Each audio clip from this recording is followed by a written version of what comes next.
بیشتر احتمال داشته باشیم یه خود قرآن بیشتر انس داشته باشیم، بیشتر ترجمه شو بکنیم، تفسیرش رو بکنیم و طالبی که درباره‌اش در توضیح مطالب اصلی قرآن اومده، کتابایی که نوشته شده، اونا رو مطالعه کنیم. صرف نمی‌کنه آدم یه ربع ساعت وقت صرف کنه برای نتیجه بی‌نهایت. اگر ما بتونیم عمرمون بخشی از اون صرف کنیم که محتوای قرآن رو خوب یاد بگیریم، خیلی بهره بزرگی بردیم. اگه یاد نگیریم قطعا روزی پشیمان میشیم.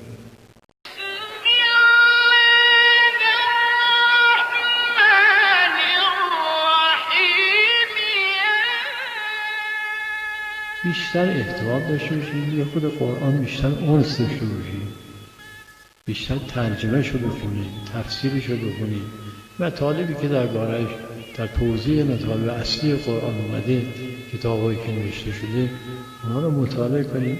صرف نمی‌کنه آدم یه ربع ساعت وقت صرف کنه برای نتیجه بی‌نهایت. اگر ما بتونیم عمرمون بخشی از اون صرف کنیم که محتوای قرآن رو خوب یاد بگیریم، خیلی بهره بزرگی بردیم. اگه یاد نگیریم قطعا روزی پشیمان میشیم.